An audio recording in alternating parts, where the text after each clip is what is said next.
I really want to go traveling. I don't mind where we go, as long as I have my friends with me.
Rain outlines your fate.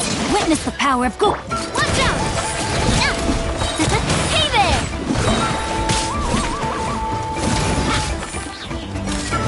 Hiya! Attack! That's the way! Diana Special! Think you can bully me? Go in! Hey there!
go! Teamwork is dreamwork!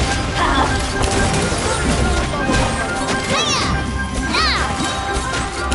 Hey there!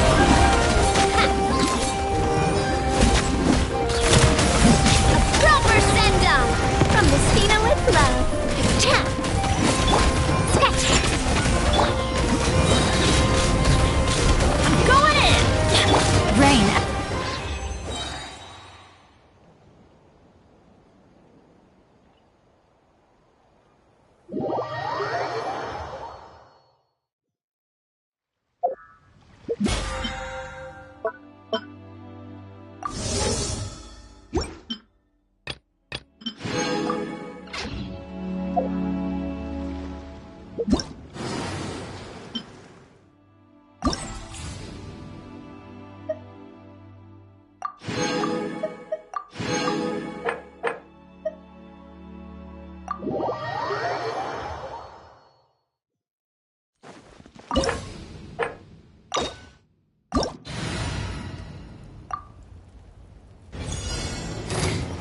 The insolent shall be punished. No, my sword! Witness the power of Gugwa! Huh? Teamwork is dreamwork! Huh? Shaken and stirred! Diana special! Coming at ya!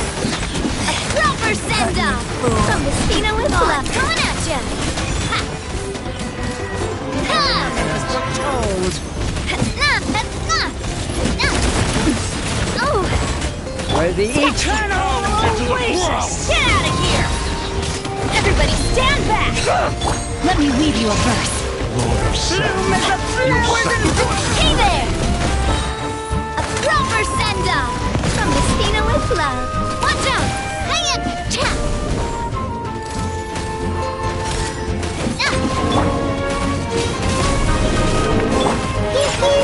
Can't have it. Teamwork is dreamwork!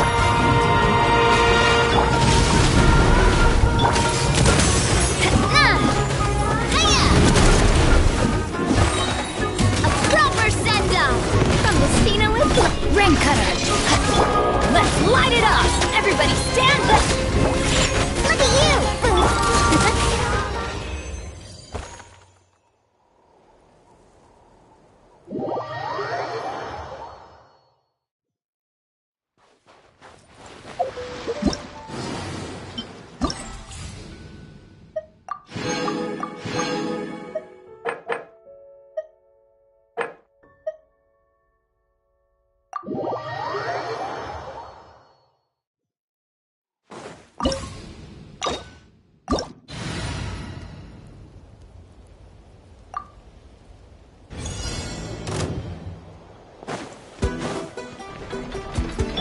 Shaken and stirred! Teamwork is dreamwork! Witness the power of Gugwa! Know my sword! Diana special! Hey there! Fire! Well, withdraw. Hey there! Ha! Cha! Ah!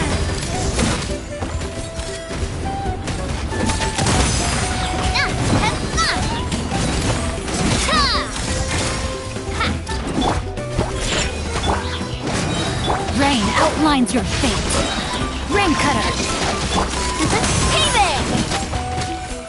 Cha! I'm going in! Look at you! A proper send-off from Abismo coming at ya! Watch out! Cha!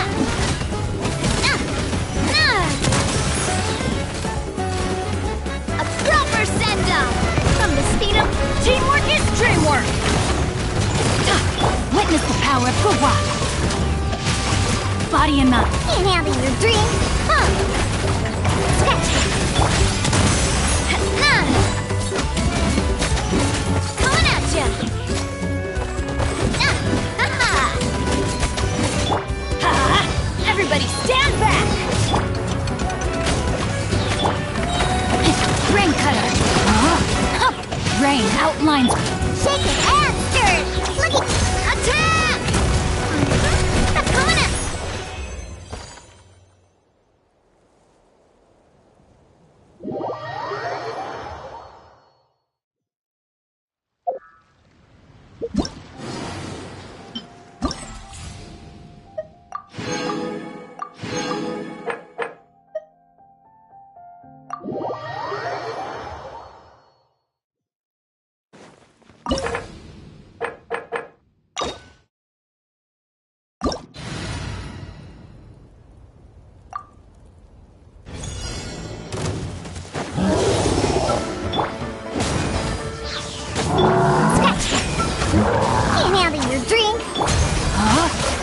Witness the power of Gua.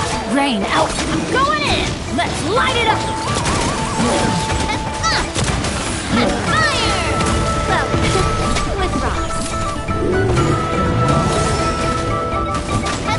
Coming at ya! Everybody stand back. Think you can bully me? Let me weave you a verse. Watch out! Fire! Well, with rocks. Look at you, Boomtail! No, my sword. Watch out! I'm going in. Witness the power of Gua.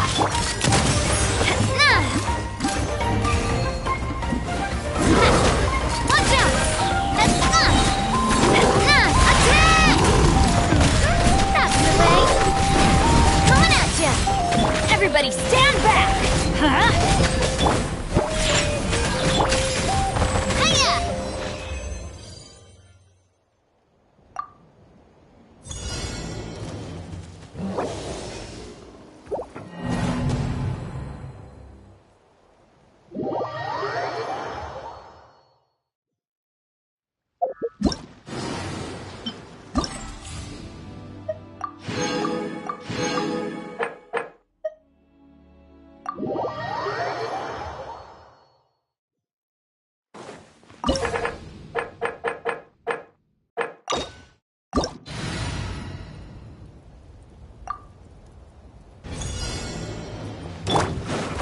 Adventure time. I'm going in. That's gonna hurt in the Sketch. Rain outlines your fate.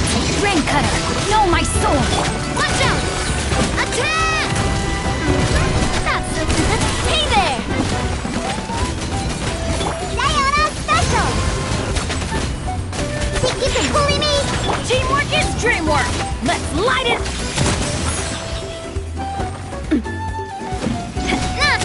Hey there! Fire! Well, with rocks. Witness the power of Gua. No, my sword. I'm going in. Look at you, Boomtail!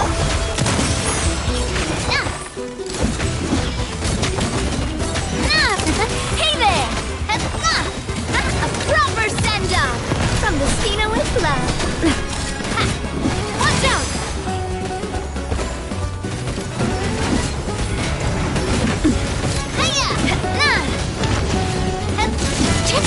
Hey there! Teamwork is dreamwork. Let me read you a verse. Rain outlines. Hey there! A proper send-off from the Cena with love. Watch out! Hiya!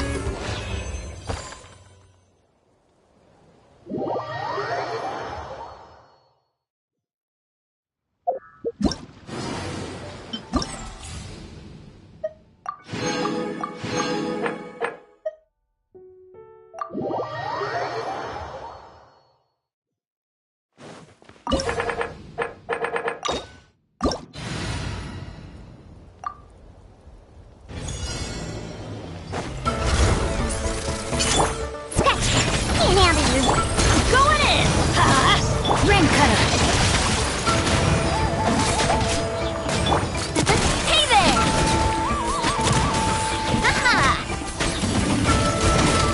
Fire! Well, with rocks. Hey there! Everybody stand back. Shake your hands! No, my sword. Let me weave you a verse. Coming at ya! Hiya!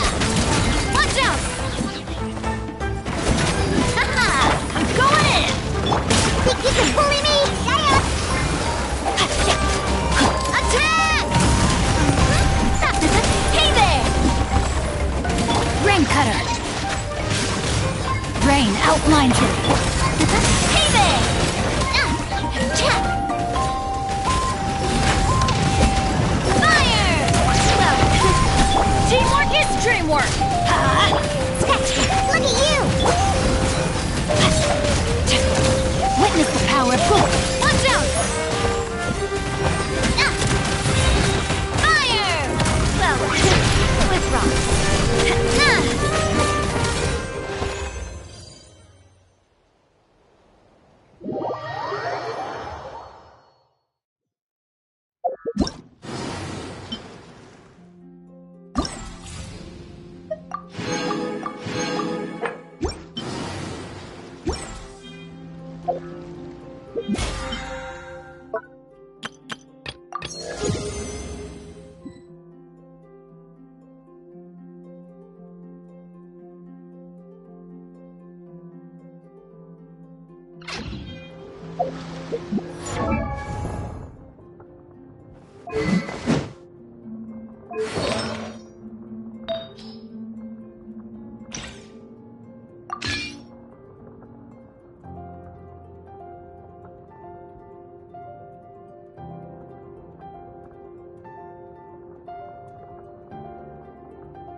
Thank you for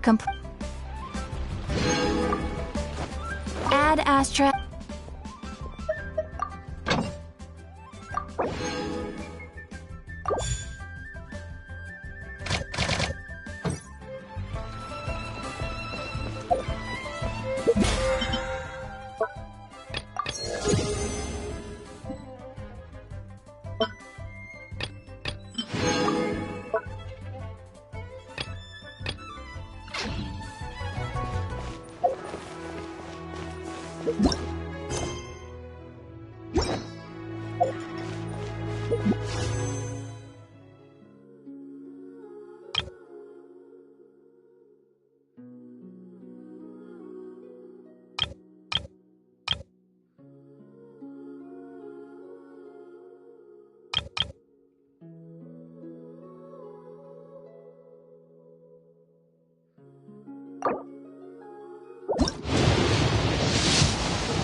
Listen, let me tell you how it is.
Do my eyes deceive me, or is that the traveler in Pime? Xavier?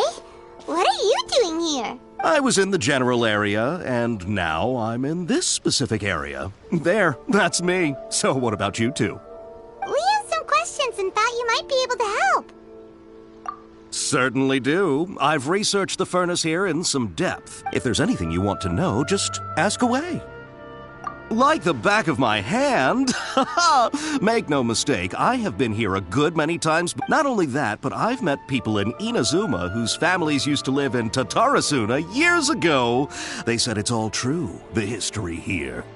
Oh, well, it's a long story, don't you know? The tale of Tatarasuna starts a long time ago. I'm told that its history is one of the most foremost forging and smelting operations in the nation, goes back around 1,000 years. Still, the furnace has had a couple of serious maintenance issues along the way. A couple? When exactly? One was just in the last few years, the other was several hundred years ago. A fun fact, I'm not the first Fontaine tech guy to come and work on it either. There was a guy back then too. They say he was a mechanic who consulted on a technology upgrade. It seems like the technological collaboration between our two nations goes back a long way. How about that? Hey, weren't you gonna ask Xavier something about Tatarasuna? Come on! Oh, I didn't realize you two were here for a history lesson.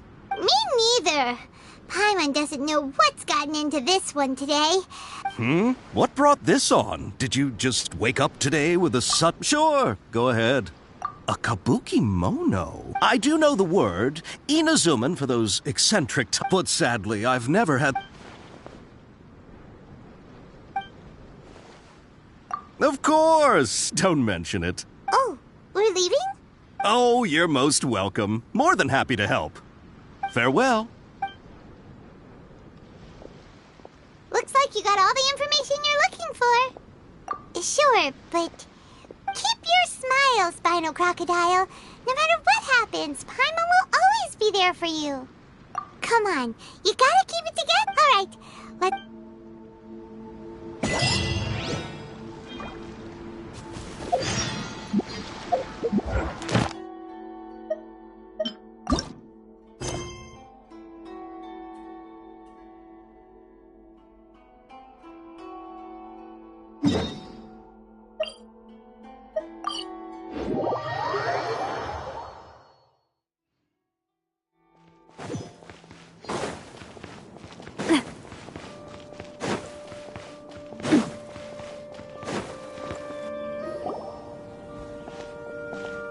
Hey, it's them!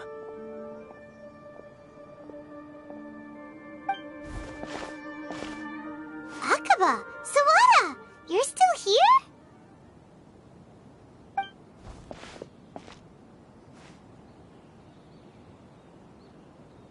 Indeed we are. If you have a moment, we'd love for you to join us once more. We have time. What do you want to talk to us about?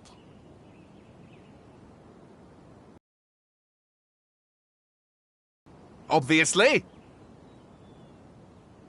Still looking for more info about Tatarasuna, huh? Should we join them?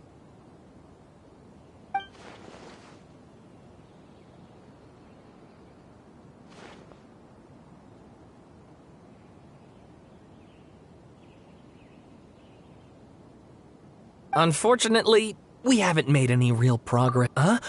Oh, of course.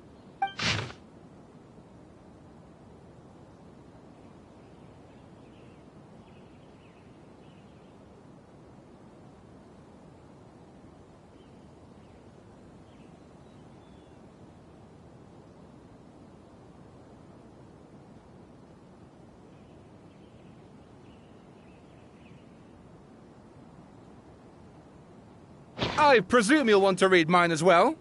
Here.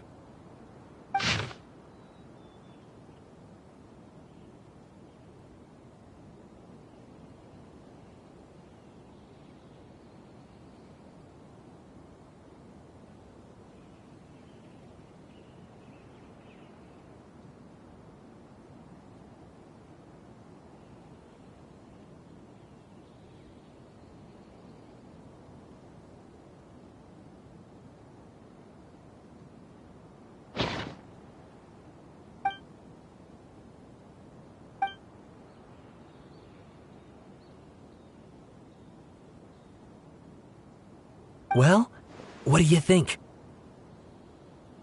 Hey, Traveler. Remember how last time Akaba was saying how he wished he could gather more information about all this? Well, we just got back from Inazuma. So how about we tell them what we learned? What did you find out? Something big? It's a long story. Basically, we have some friends in Inazuma, and... Wow, so many new details. Thank you so much for sharing that with us. Well, well. So it all comes down to one man's desire for revenge. Huh. Ugh. So there's no ghost story here after all. This new information actually lends further credence to my hypothesis. Evidently, swordsmiths were seen as having an incredibly prestigious role in society those days, to the extent that harming them was conceived of, at least by the perpetrator, as a way of exacting revenge against those in power. Yes, okay, point taken, you were right. But that doesn't mean I can't carry on with my novel. And they're back at it. Oh, so sorry. Look at us, prattling on about our projects and ignoring you. You're welcome. See ya. Keep us in the loop if you find out anything else. Will do.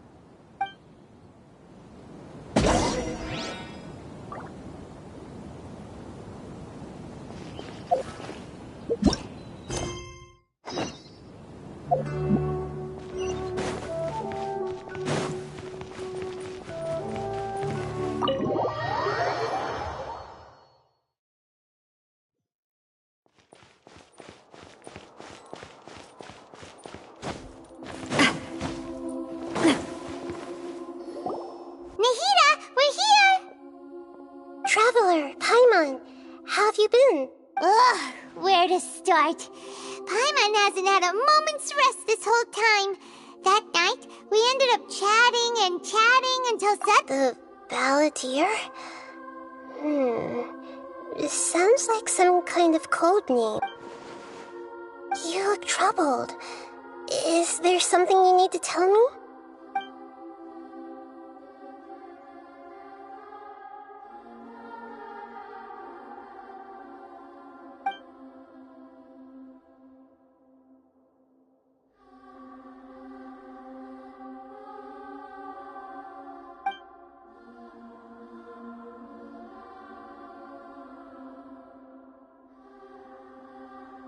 Traveler? Hey, what's wrong? You look so upset.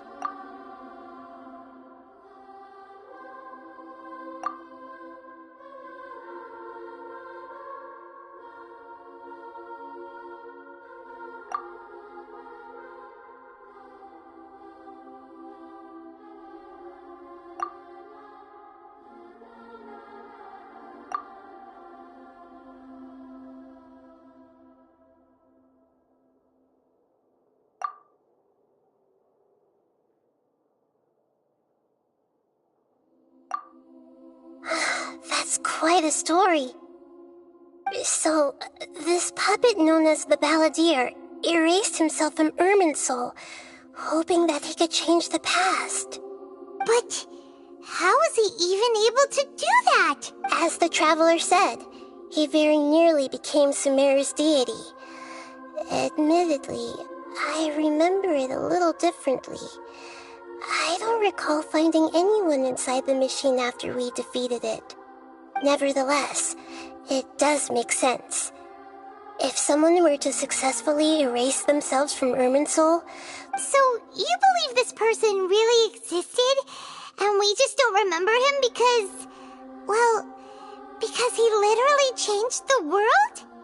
Yes. Theoretically speaking, it is possible to do this. But I'm struggling to imagine the kind of person who would dare go through with it. The Traveler comes from a world beyond to that. That's why there's no information about her in Irminsul. And it also explains why any changes to Irminsul wouldn't affect her. So if there's anyone in the world capable of retaining memories from a past that has been rewritten, it's you. It's quite incredible when you think about it. Paimon's having a hard time understanding this balladeer guy's motivations. Why did he do it? I can only make inferences based on the information we've been given. As for what kind of person he was, only you remember that.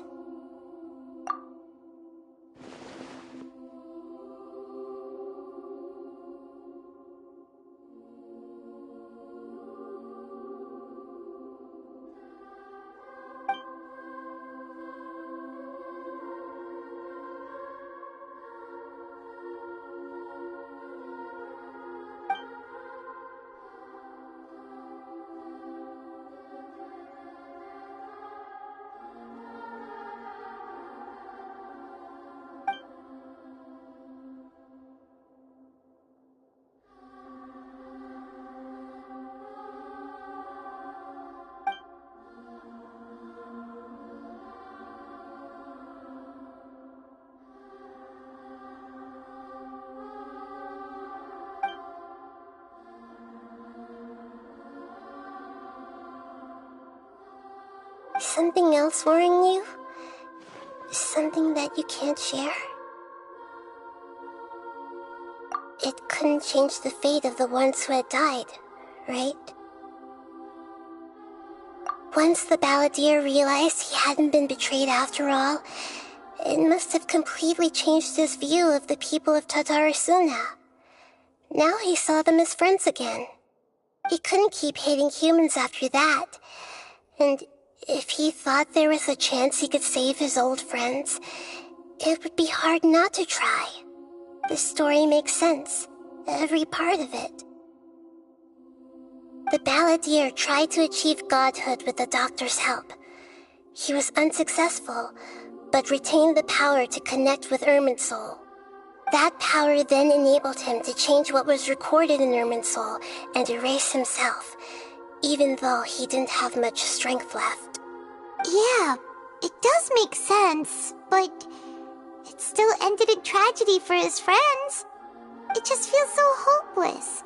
He gave everything to do this, but it seems like he got nothing in return.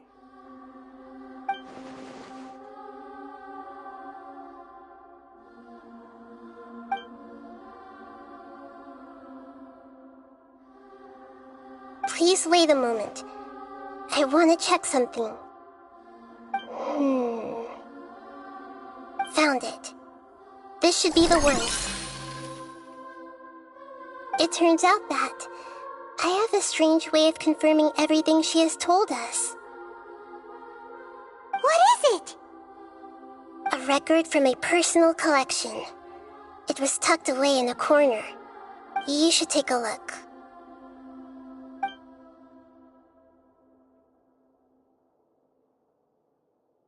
Is this a fairy tale?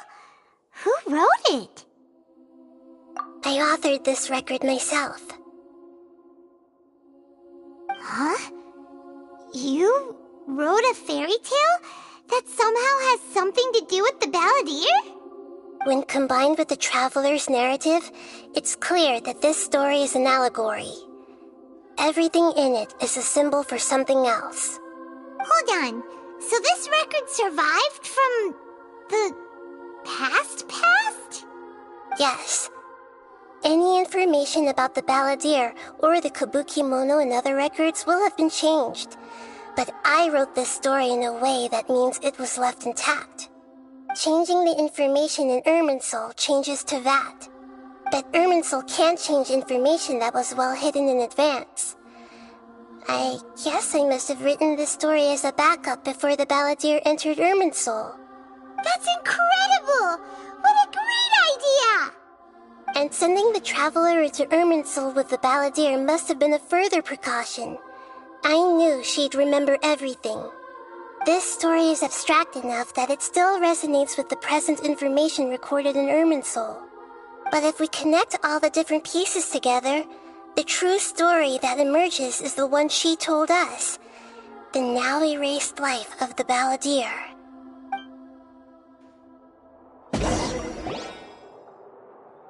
There was once a lone monster draped in fox fur.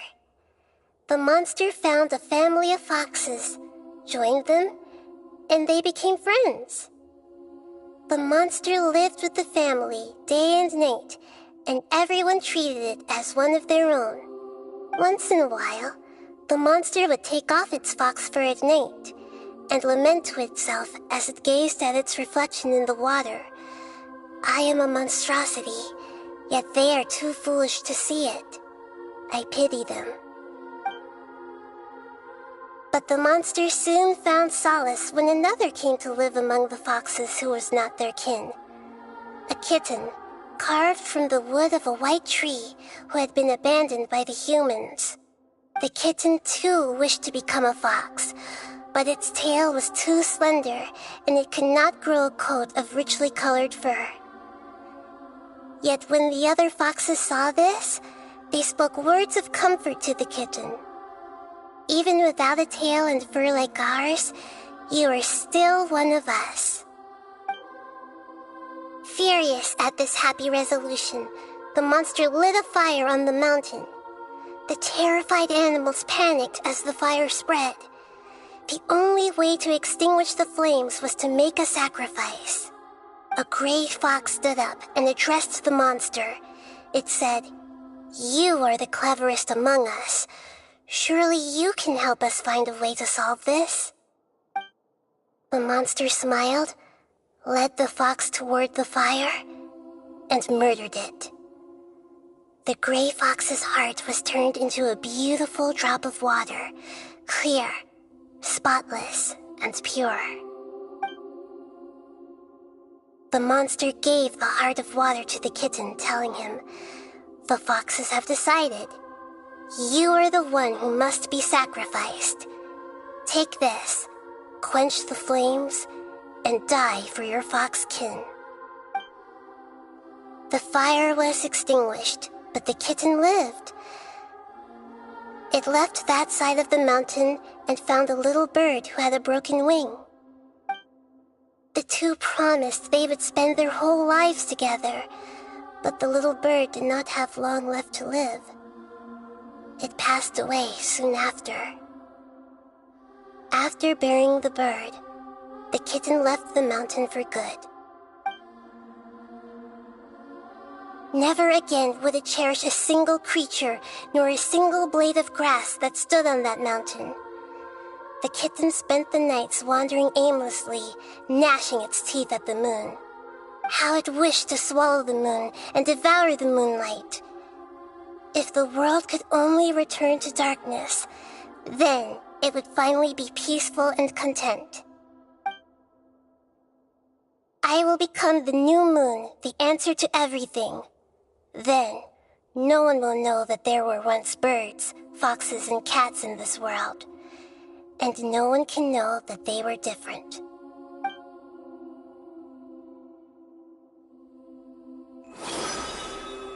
We solved it!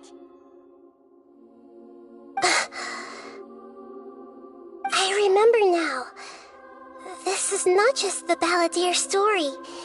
It is his very own memories. I made a backup so that it would be preserved no matter what happened. To become a god, he was experimented on and modified countless times. It was brutal torture, and the only reason he was able to survive is that he was a puppet. This memory was extracted from him by the scholars. Presumably, they kept it to have something to defend themselves with. Creating a deity was just the first step.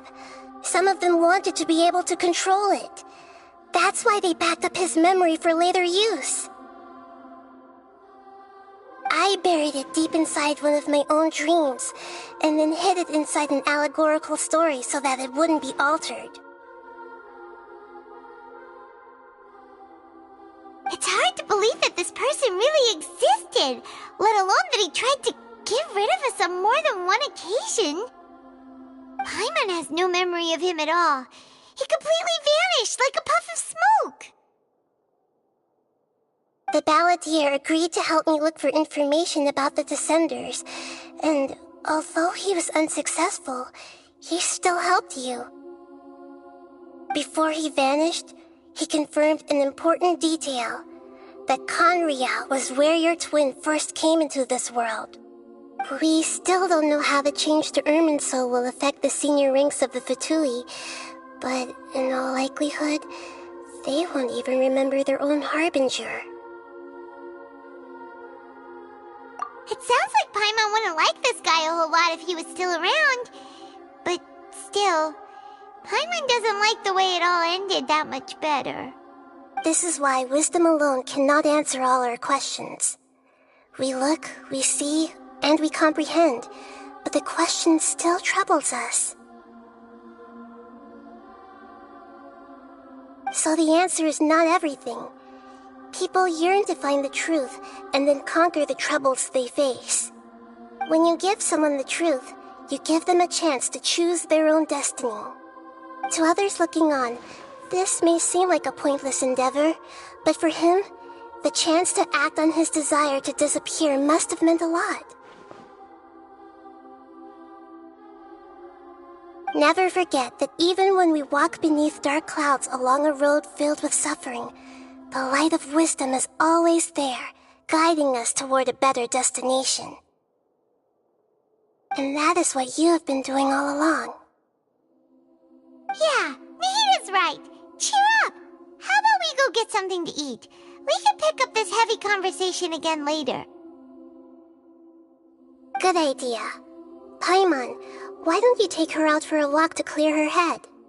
You got it! Come on, Traveler! You need to get out of your head for a while. You'll feel much better after taking a walk. Let's go get a snack from one of the stalls in the Grand Bazaar! That'll be sure to lift our spirits. It must be really tough being the only one who remembers all that, but Paimon's always here to help cheer you up.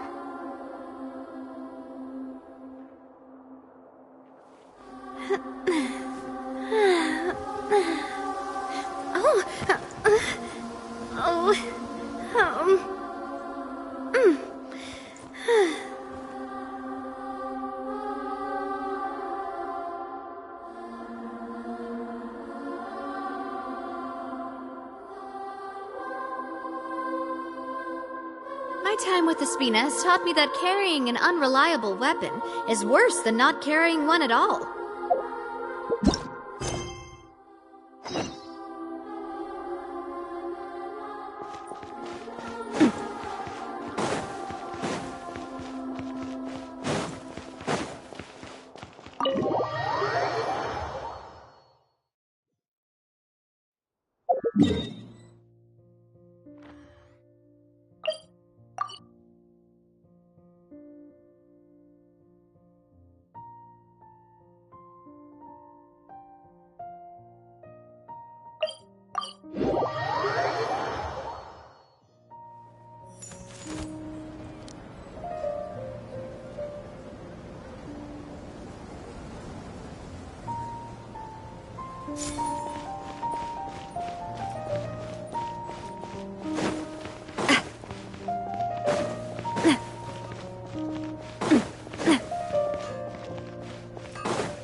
What should we eat first?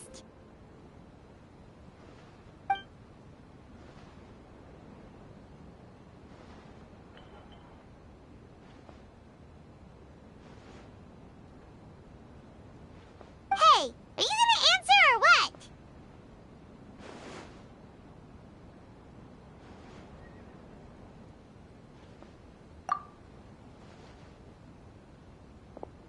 All right, whatever you want. Well, Paimon will be right here when you figured stuff out. Then we can get something to eat.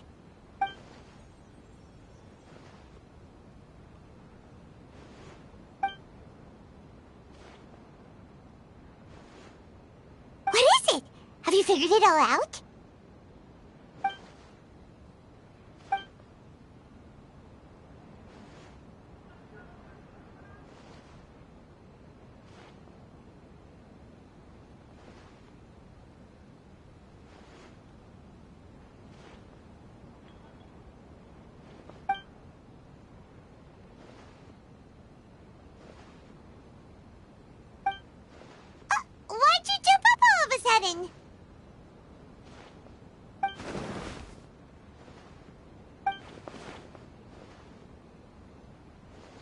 Excuse me, boss. There seems to be a small problem with the last bill. Look, here.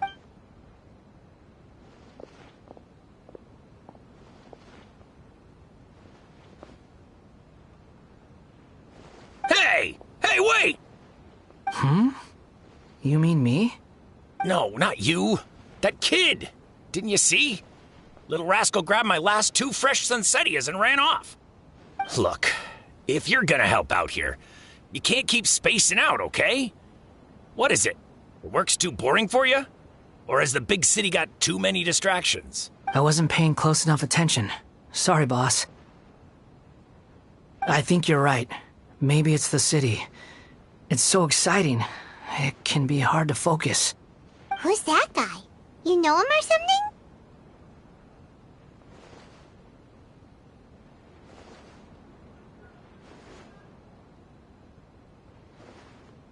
He's who? You're a strange one, kiddo. You say you don't want any money for helping out here, and then when I actually give you some work to do, you keep letting yourself get distracted. I don't want to take advantage, so I'm happy to pay you what I'd pay anyone else. But if you keep acting like this, pretty soon I won't be able to afford to. No, please. I mean it. You don't need to pay me anything. I'm just so thankful you agreed to take on an outsider like me. You're welcome, I guess. But I got bigger things to worry about. Look, we're all out of Sunsettias, and I promised the lady down the street I'd deliver a fruit bowl this evening. Leave it to me. I'll find some more. Just a moment. I'll be right back. Stop. I'm gonna level with you, kiddo. I've never met a worker who said they didn't want a wage before. And at first, I got greedy. Couldn't believe my luck. But I figured you'd start asking for something in return eventually. You don't want money. You don't take days off. And in your free time, all I see you do is wander around, taking in the sights. Are you a drifter or something? That's right, I am. We can talk more about that later. First, let me get those fruits you needed. Sunsettias, was it? I'll be right back. Hey, what do we do now?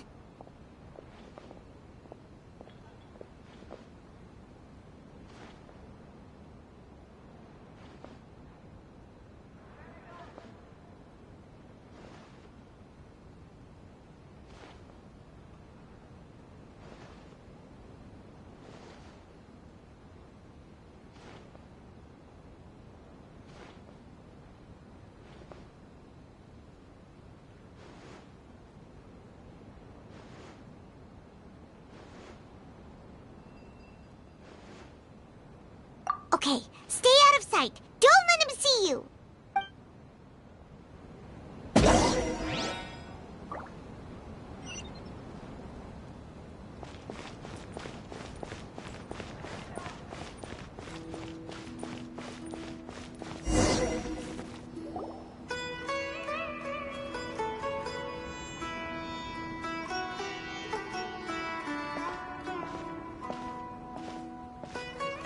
Nilu! It's nice to see you again! Oh, hey there, Traveler in Paimon. Are you here for some shopping too? That's right. Although there were a few hiccups here and there, the Sub-Zerus Festival turned out to be a grand success. And so, the theater wants to host a celebration event. Do you two want to come? It'll be a really fun time. It's something like a tradition of ours. Whenever we wrap an important performance, we'll get together and unwind. Rehearsals are exhausting. If you keep your nose to the grindstone, you're going to wipe yourself out sooner or later. Mr. Zubair, our manager, always says that celebrations aren't just for fun, but that they should also be occasions for reflection and review. But no one remembers that once the celebration starts. It's not like he can't also have some fun himself.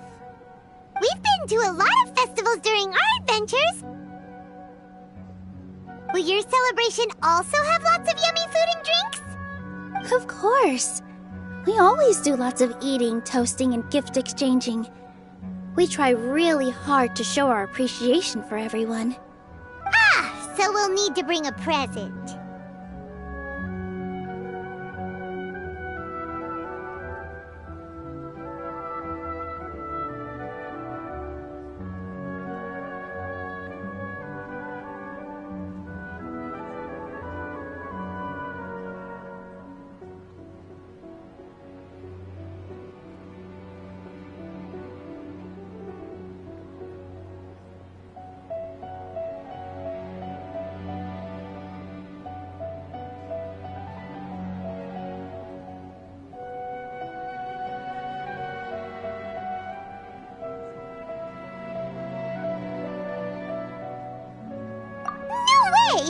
Treat others how you want to be treated, right?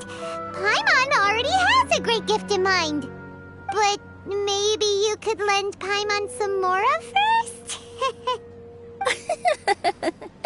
It's fine. No need to stress, Paimon. You can come, present or not. The gift exchange is just to make the celebration more entertaining. You two being there would be the best gift of all. It'll also be a good time to introduce you to the rest of the theater.